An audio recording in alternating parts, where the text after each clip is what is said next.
नमस्कार मित्रांनो, मी तुकाराम चव्हाण आणि आपण बघत आहात स्वराज्य न्यूज। आज दिनांक 1 मे रोजी हदगाव तहसील कार्यालय येथे तहसीलदार श्रीमती सुरेखा नांदे मॅडम यांच्याकडून कामगार दिन व महाराष्ट्र दिनानिमित्त झेंडावंदन करण्यात आले। आज आपला महाराष्ट्र स्थापना झाली होती महाराष्ट्राची आणि या निमित्ताने आज आपण 1 मेचा फ्लॅग होस्टिंग केलेला आहे।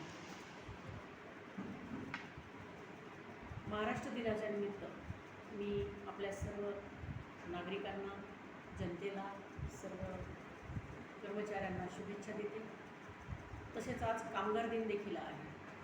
तर या दिनाच्या निमित्तानं जे काही कामगार आहेत, मग ते कोणत्याही क्षेत्रामध्ये काम करत असो, त्या सर्वांना माझ्या महाराष्ट्र दिनाच्या, कामगार दिनाच्या खूप खूप शुभेच्छा।